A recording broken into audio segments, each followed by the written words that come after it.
स्वर में पुकार रहे हैं, प्रभु आ जाओ।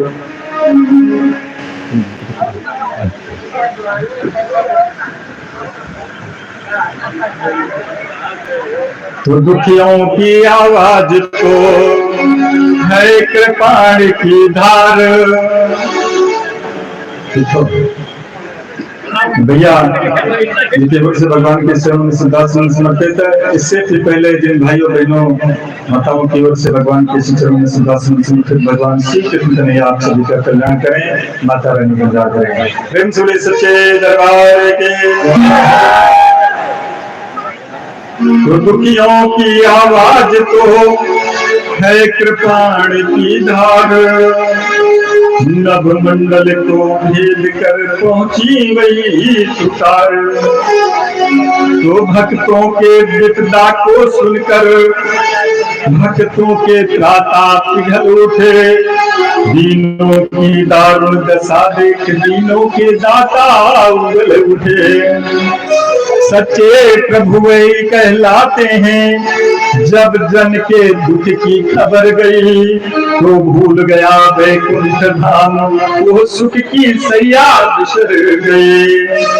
तो खड़े हुए थे देवगण वर पानी के काज, उसी समय आकाश से आई ये आवाज। अरे हे देवगणों हे मुनि वृंदों, रो रो कर मुझे रुलाओ ना।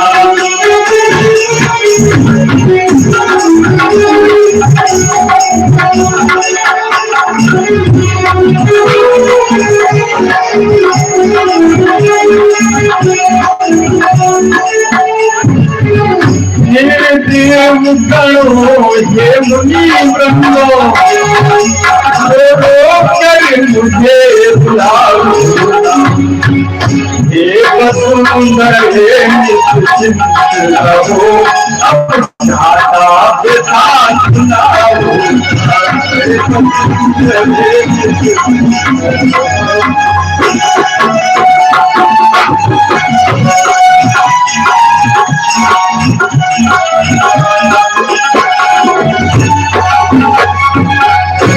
विश्वास करो धीरज धारो, चरिता काल आ रहा है। विश्वास करो धीरज धारो, चरिता काल आ रहा है। ये क्या भार रखाई, ये क्या भार रखाई।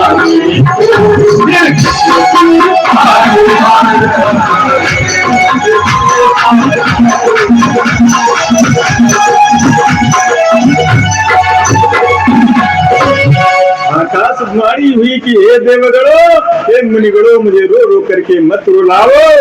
हे वसुंधरे हे पृथ्वी, अब ज्यादा व्यथा मत सुनाओ। विश्वास करो मैं शीघ्र ही निश्चय का काल बन करके आ रहा हूँ। तुम भी जाओ भूमि पर धरो याद भी रूप। देवताओं को आदेश दिया, तुम भी जाओ भूमि पर धरो याद भी रूप। आऊंगा यदुवंशनी बनकर याद रूप। सुनिए सांत्वना शब्द जब गदगद हुआ समाज, कहा सभी सुरगंधनी जय हो त्रिभुवन नाथ। बोले वृंदावन बिहारी लाल की, विष्णु भगवान की। फिर आपस में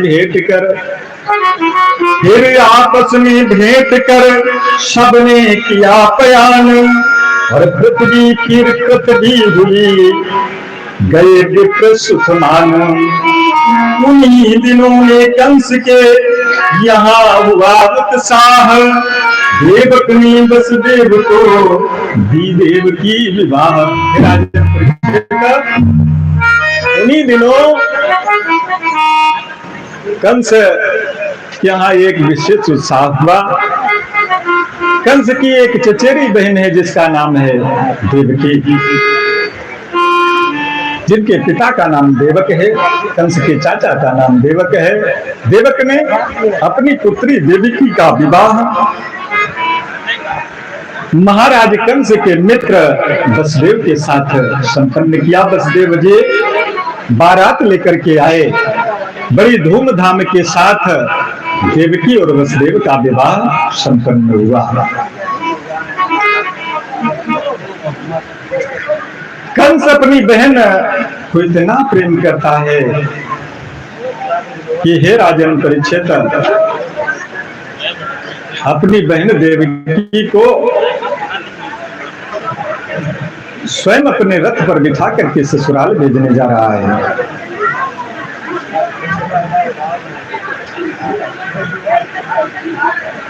देवकी बहन भैया से लिपट गई, रोने लगी।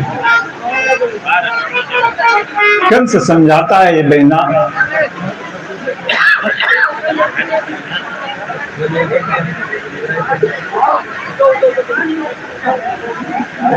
बाबुल का ये घर बहना,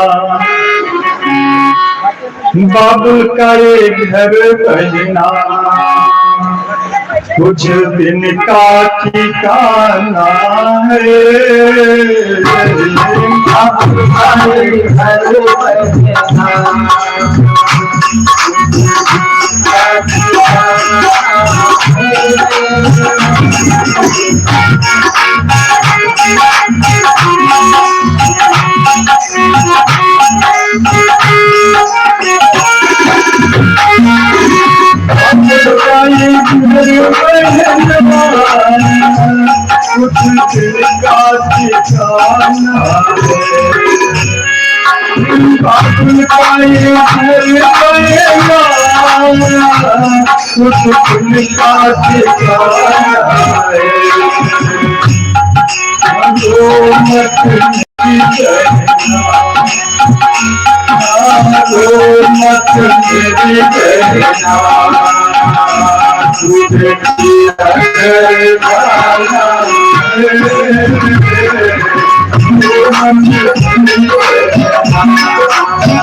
कंस महाराज ने समझाया, ये बहना रो मत, क्योंकि पिताजी का घर तो कुछ दिन के लिए होता है, ससुराल ही वास्तविक ससुराल है, तुम्हारा घर है। समझा बुझा करके स्वयं अपने रथ पर बिठा लिया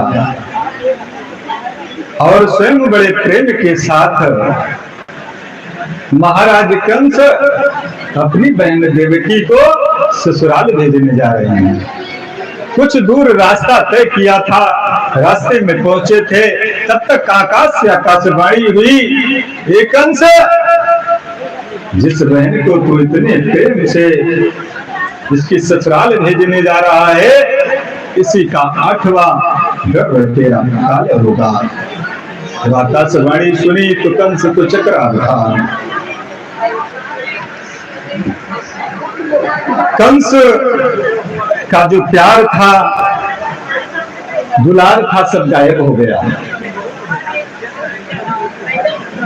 और रथ से तुरंत उतर पड़ा और अपनी बहन के केस को पकड़ लिया।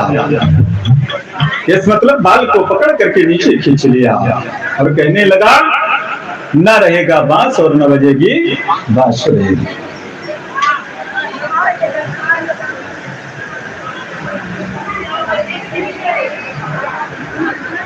कंसासुर कहने लगा, झुको विष की डाल, हाजिर है तेरे लिए ये पूजन की थाल। जिसका फल फलने से पहले जिस हरने का उपचार है, वो जीवन हरणी सावधान, हार की जगह तलवार है। जीवन की अंतिम श्वासें है अंतिम नमस्कार मेरा, है अंतिम नमस्कार मेरा। देवकी बहन स्वीकार करो, है आखिरी प्यार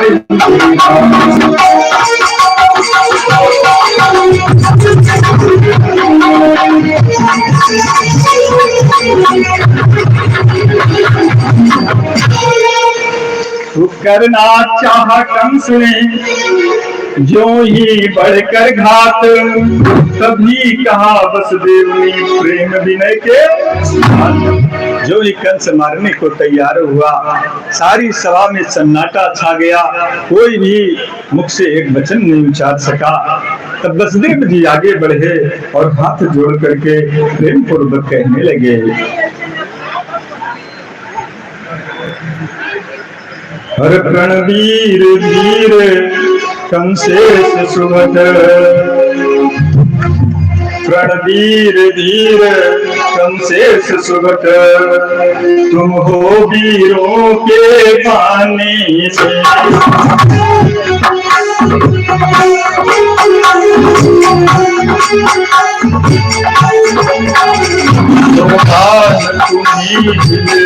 शक्ति है अवधा पर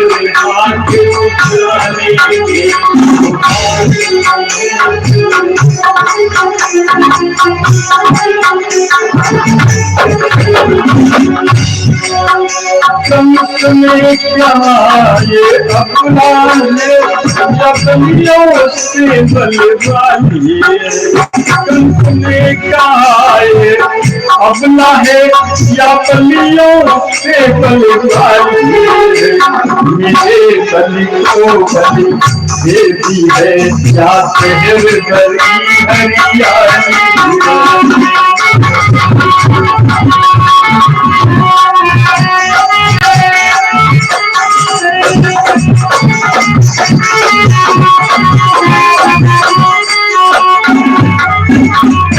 क्या तुमने गाड़ी सुनी नहीं, ये सुनकर नाउन समझाए। क्या तुमने गाड़ी सुनी नहीं, या सुनकर नाउन समझाए। लाला जी विवाह भरने के, लाला की शिवा मारने के, बतलाओ अब उपाय क्या।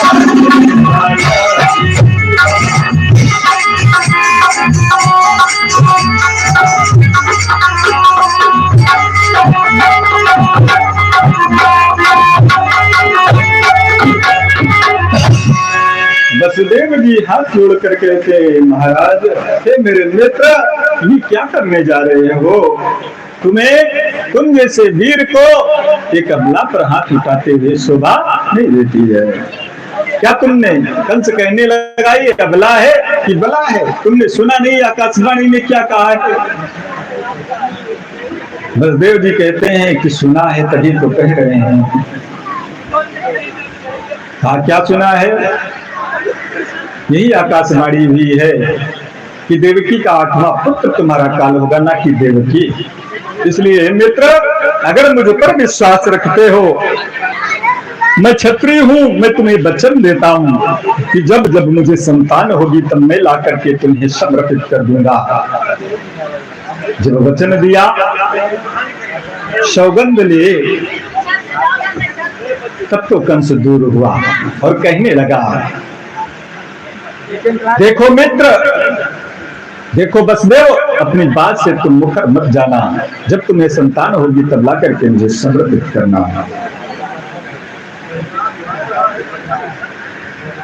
वसुदेव देवकी घर आए, ज्यों तुम लेकर प्राण, यथा समय उनके यहाँ हुई प्रथम संतान। समय व्यतीत होता गया, कुछ समय के पश्चात देवकी वसुदेव को पुत्र हुआ और वसुदेव जी उस पुत्र को लेकर के कंस के पास पहुंच गए और सारा मोह विचार करके कहने लगे, राजन लो ये तुम्हारा दावेदार तुम्हारे सामने उपस्थित है। तो कहते हैं हर सच्चाई में वो जादू है, सच्चाई में वो जादू है, करता प्रभाव है पत्थर पर।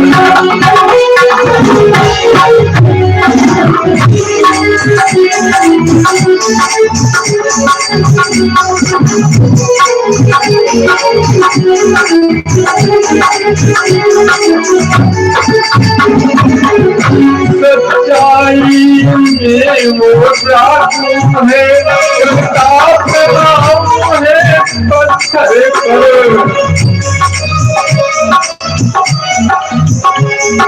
त्याग वीर का त्याग देख रह गया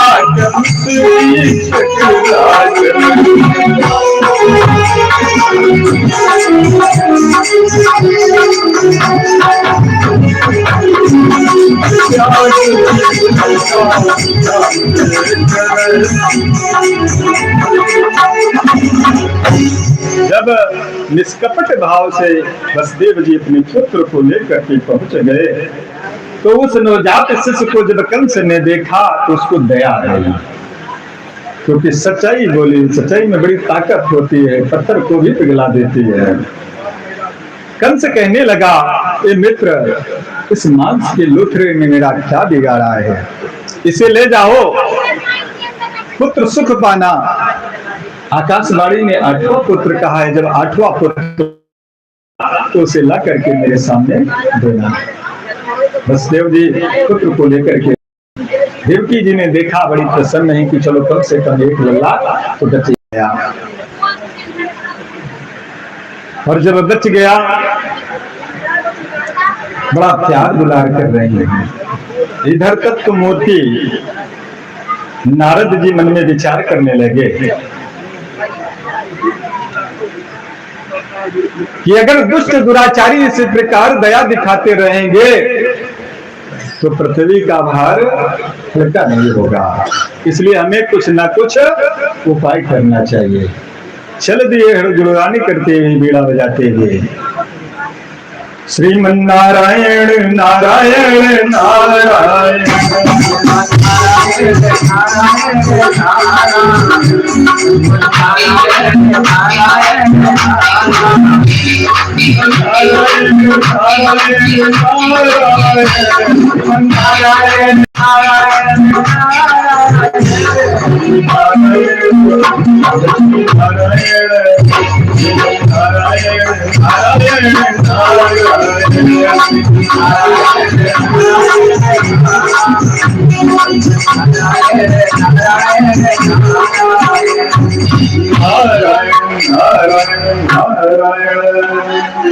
नारद जी पहुंच गए कहां पर? मथुरा नगरी। और मथुरा में जब पहुंच गए, जाते ही कंस ने प्रणाम किया। नारद जी ने कहा, छोड़ो राजन, प्रणाम प्रणाम छोड़ो, इसकी कोई आवश्यकता नहीं है, मैं तुम्हें सचेत करने के लिए आया हूं। अपने बैरी को छोड़ करके इस प्रकार आनंद मना रहे हो। सच ही कहा गया है कि चतुर्थ जब चूकता है तो 3 ठोकरे खाता है। महाराज कंस कहने लगे, महाराज कैसी बातें आप कर रहे हो, मैं कौन सी बात में चूक गया हूँ, मेरा बैरी आखिर कौन है मेरा बैरी? कहा, राजन बिल्कुल अनजान बने बैठे हो, तुमको पता नहीं है। अभी अभी जो तुमने देवकी और वसुदेव के पुत्र को छोड़ दिया, वही तो तुम्हारा वास्तविक बैरी है। कंस कहने लगा, नहीं महाराज, वो हमारा बैरी नहीं हो सकता है, क्योंकि देवताओं ने आकाशवाणी की थी कि देवकी का 8वां पुत्र मेरा काल होगा, ना कि पहला पुत्र। नारद जी एक कमल का पुष्प लिए होते हैं जिसमें 8 पंखुड़ियां हैं। कहा देखो राजन ये क्या है? महाराज कंस ने कहा महाराज ये तो कमल का पुष्प है, इसमें कितनी पंखुड़ियां हैं? कंस गिनने लगा 1 2 3 4 5 6 7 8। कहा महाराज समझने वाली बात है, समझ सको तो समझो, अन्यथा तुम जानो तुम्हारा काम जाने। ये कमल का फूल नहीं है, एक साक्षात देवकी है, और ये जो पंखुड़ियां हैं ये उनकी संतानें हैं। अब इधर से गिनो, उधर से गिना 1 2 3 4 5 6 7 8। अरे कहा इसको छोड़ करके यहां से गिनो, तो वहां से भी गिना तब भी 1 2 3 4 5 6 7 हर जगह से गिनवाया। कहा देखो राजन ये भी 8वां हो सकता है और ये भी 8वां हो सकता है। मेरा काम था तुमको सचेत करना, मानो न मानो तुम्हारा काम, मैं तो चला। नारायण नारायण नारायण। नारद जी का स्वभाव है कैसा? जहां पर झगड़ा न होता हो वहां पर झगड़ा करवा देंगे। जगत का कल्याण भी करते हैं और झगड़े में बड़ी रुचि रखते हैं। आइए झगड़े वाली एक कथा सुनाते हैं, तो ज्यादा अच्छी लगती है ना दृष्टांत वाली। एक राजा रानी थे। राजा रानी में परस्पर बड़ा प्रेम था, एक दूसरे को बहुत मानते थे। राजा रानी के प्रेम का समाचार सारे राज्य में फैला हुआ था कि फला राजा हैं। आज तक जब से संपर्क सूत्र में बंधे तब तक आज तक कभी उनमें लड़ाई झगड़ा दो तो छोड़, उनमें तू मैंने भी नहीं हुए। तो ये बात धीरे धीरे पहुंचते पहुंचते देवलोक पहुंच गई। इंद्र लोक में वहीं पर बैठे थे नारद जी ने भी सुनी। कहा ऐसी बात है तो चलो हम देखते हैं कि इनमें झगड़ा होता है कि नहीं होता है। हर गुणगान करते हुए बीड़ा बजाते हुए राजा के दरबार में पहुंच गए। राजा रानी आए, दोनों ने प्रणाम किया। नारद जी ने आशीर्वाद दिया, बैठाया, पूरी सेवा की। फिर जब पास में बैठे राजा जी महाराज जी तो पूछने लगे महाराज जी कहिए आप सही हैं, आखिर देख करके बतावें कि आगे सब कुछ ठीक होने वाला है या नहीं ठीक होने वाला है। नारद जी कहने लगे महाराज सब तो ठीक है, लेकिन अब जब लेकिन लगा दिया, किंतु लगा दिया, परंतु लगा दिया, तब तो कुछ ना कुछ होने ही होना है। कहा लेकिन का मतलब क्या महाराज? जब सब सही है तो लेकिन क्या? कहा रहने दो महाराज जी, वो पूछो ना, वो बात बताने लायक नहीं है, एकांत मिलोगे तो हम बताएंगे। अब राजा से राइज नहीं हो रही है। जब एकांत में जाकर के मिले नारद जी से और कहने लगे महाराज बताओ आखिर क्या बात है। कहा क्या बताएं राजन, कहने की बात नहीं, छोड़ो उसको मत पूछो। अब जब जिसको कहा जाए कि ये बात पहले सुझाई जाए और फिर कहा जाए इसको मत पूछो तो और जिज्ञासा होती है जानने की। राजा और जानने के इच्छुक हुए कि महाराज बताओ आखिर बात क्या है। कहा सुनो अच्छा, तुमको कान में बताए दे रहे हैं, तुमको कान में बताए दे रहे हैं, चुपके अपने आप समझना, किसी को मत बताना, अपनी रानी को भी नहीं बताना। तो कान में क्या कहते हैं राजन जानते हो? तुम्हारा वैभव, तुम्हारा राज्य की प्रशंसा तो तीनों लोगों में फैली है, उसमें कोई कमी नहीं है। लेकिन महाराज मैं क्या बताऊं, आप क्षत्रिय वंश में उत्पन्न इतने बड़े राजा और ये तुम्हारी रानी। राजा कहने लगे रानी के क्या हुआ? कहा महाराज ना पूछो, अच्छा रहने दो, कोई बात नहीं। अरे महाराज बताओ। तो कहा क्या बताऊं, आप क्षत्रिय कुल में हो, ये पिछले जन्म में जानते हो कौन था तुम्हारी रानी? तुम्हारी रानी तो चुतिया है। और न मानो तो पूरी परीक्षा लेकर के देख लेना, ये प्रत्येक रात्रि को अपने वास्तविक स्वरूप में आती है। जब 12 बजेगा तो अपने वास्तविक स्वरूप में जरूर आती है, एक बार जरूर बनती है। अब रानी जी दूर खड़ी हुई देख रही थी कि राजा के कान में कुछ नारद जी बता रहे हैं। अब रानी से नहीं रहा गया, जैसे नारद जी उधर से निकले, महाराज रुको रुको, ये फुसफुस कहा चल रही है, क्या बताए रहे ना बताओ। अरे कहीं छोड़ो रानी, कोनो बात है, तुमसे न बताइए, तुम न जानो, तुम्हें इच्छा है। तो रानी फिर न मानने वाली, कहा कहीं महाराज नहीं बताओ, उन्हें तुमका तो फंसे की चलवा जाए।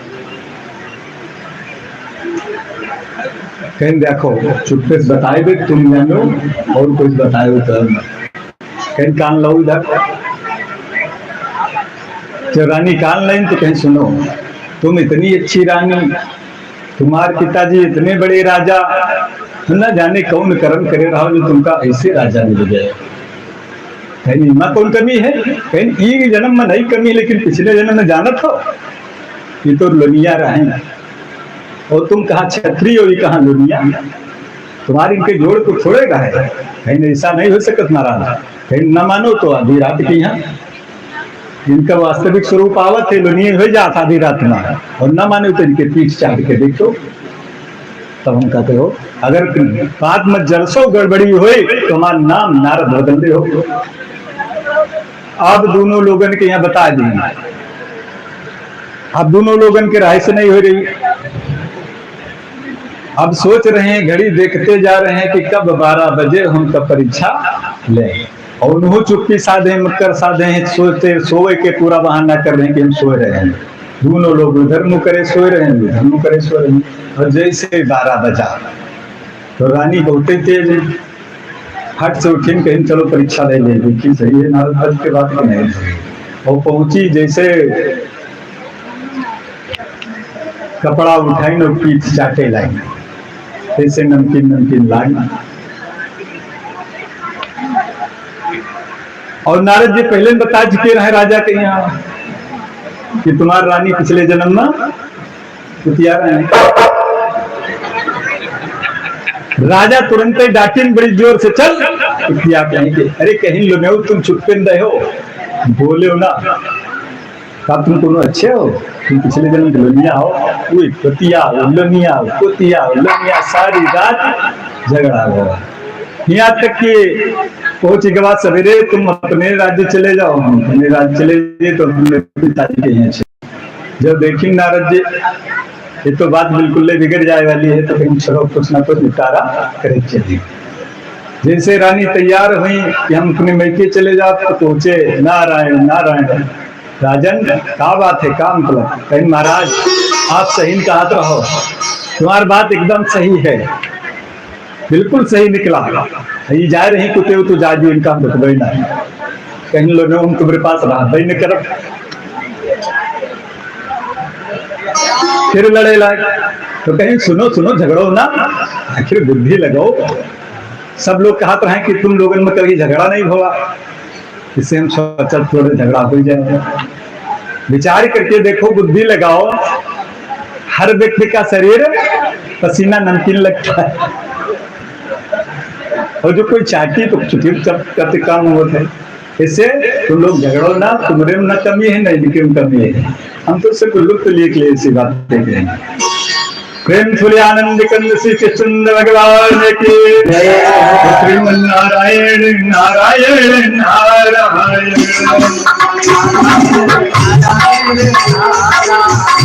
श्रीमन नारायण नारायण नारायण श्रीमन नारायण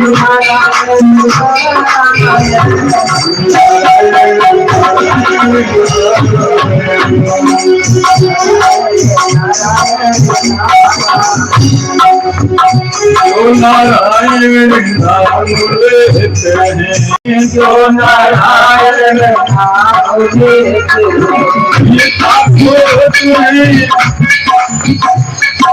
पाप होते हैं, नारायण नारायण श्रीमन नारायण नारायण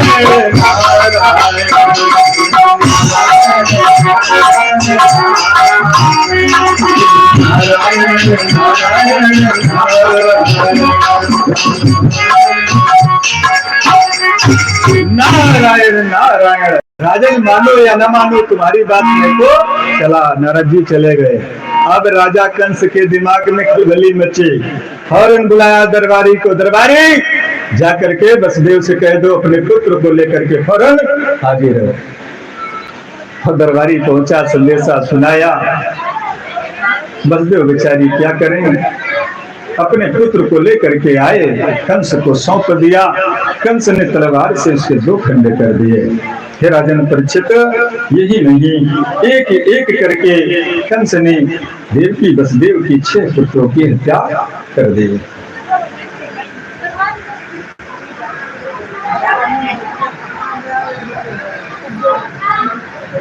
एक नहीं मारे गए इस प्रकार 6 बाल, आगे कहना है हमें हरि माया का हाल।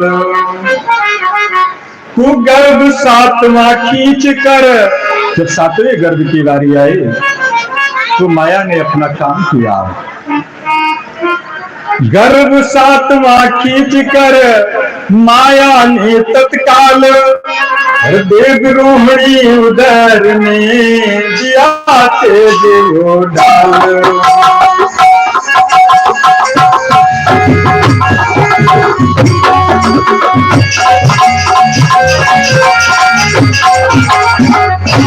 तो समझे खंडन मात्र ही उसे कंस वसुदेव, इधर रोहिणी उधर से प्रगटे श्री बलदेव।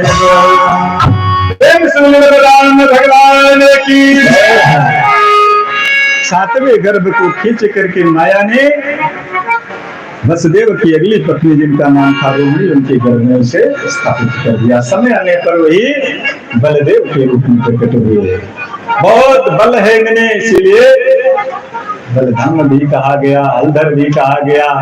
और माया ने इनको खींचा, खींचने को कहते संकर्षण, जिनका नाम संकर्षण भी हुआ।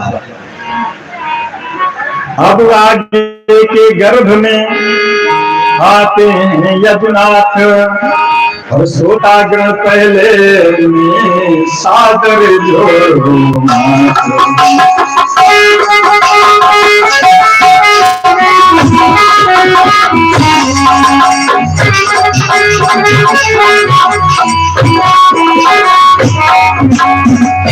श्री कृष्ण कन्हैया राम की। अब 8वें गर्भ में स्वयं पार ब्रह्म परमेश्वर जब आए तो 8वें गर्भ की जब बारी आई तो कंस के यहाँ दुगनी तिगनी तैयारी होने लगी। जो नए नए पुराने चौकीदार हैं उनको सबको बदल दिया गया, क्योंकि पुराने नौकर जो है बड़े ढीठ हो जाते हैं, सही से काम नहीं करते। तो उसने नई भर्ती करवाई, नए नए शस्त्रागार सजवाए, नए नए अस्त्र बनवाए, दुगना तिगना पहरा लगा दिया। जेल को चारों तरफ से घेर लिया गया।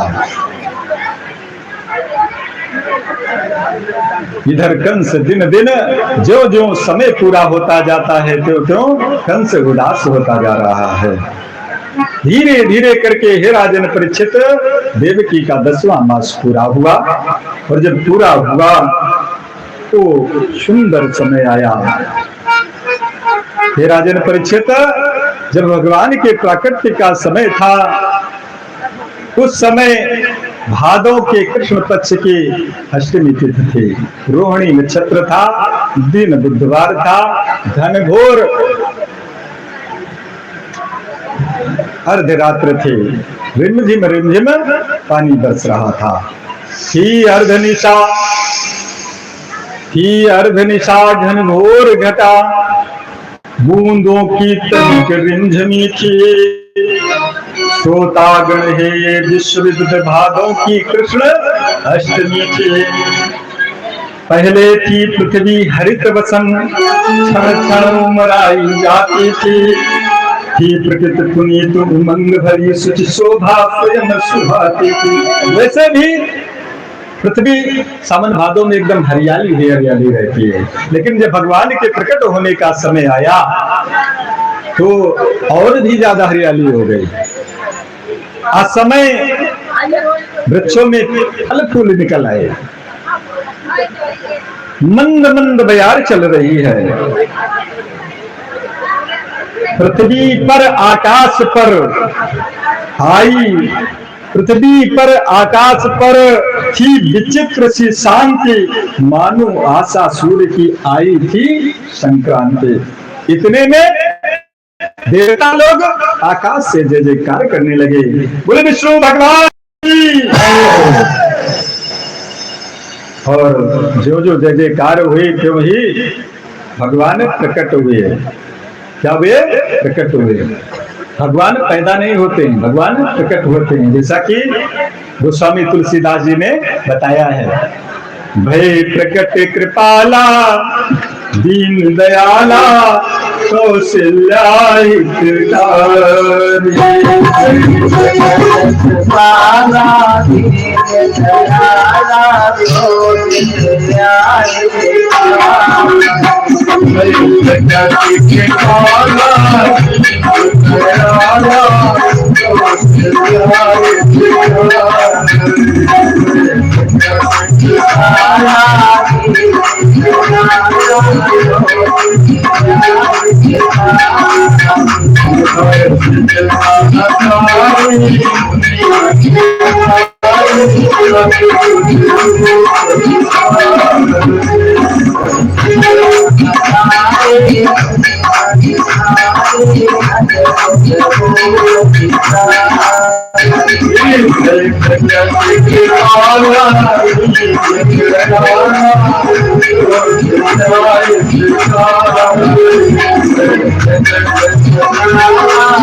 भगवान प्रकट हुए तो कैसे प्रकट हुए?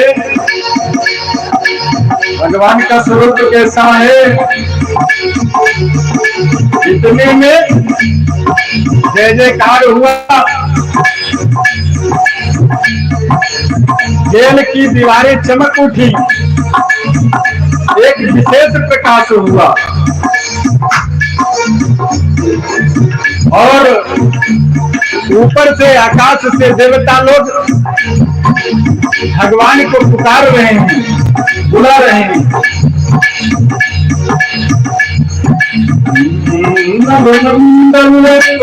कुछ दिखाई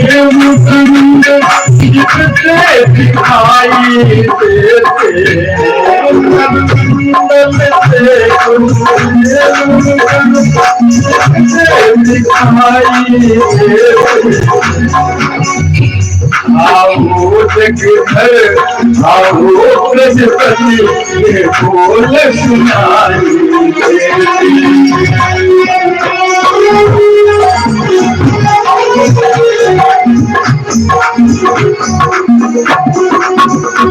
आओ जगधर आओ प्रजपति ये बोल सुनाई।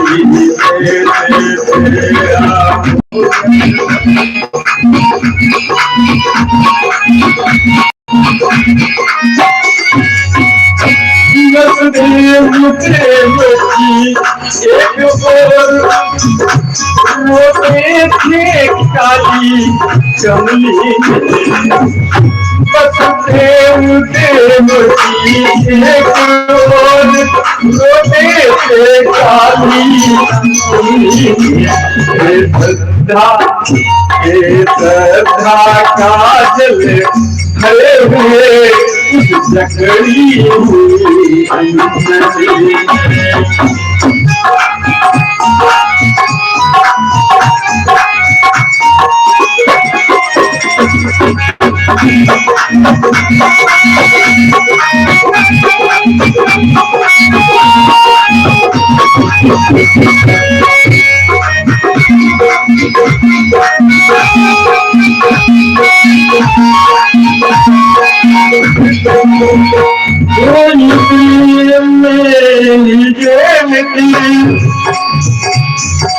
चमक उठी दीवार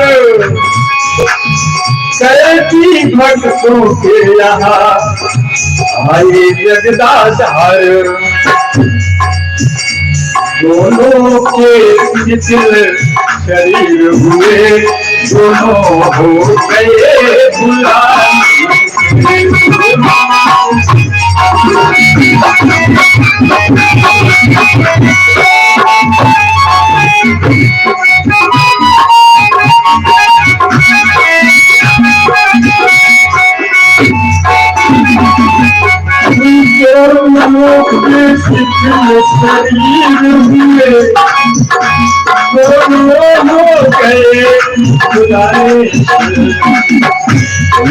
दोनों के दिल रह गए नयन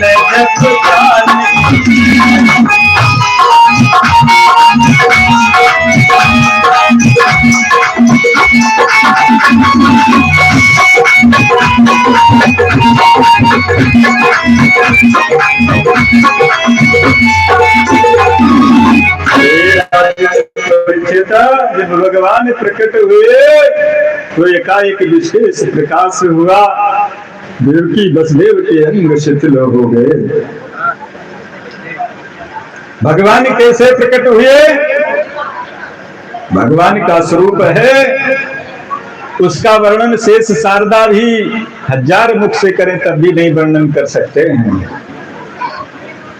मुकुट मनोहर कांति में कुछ भीतरी झुकाव और चंद्र किरण युक्त चंद्र का भरे प्रेम का भाव। हर बैजंती माला से मिलकर मड़ियों की छटा सुहाती है।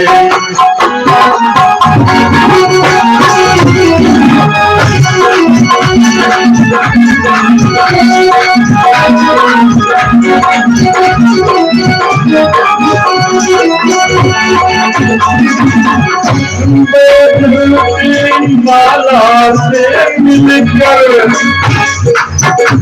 मड़ियों की छटा सुहाती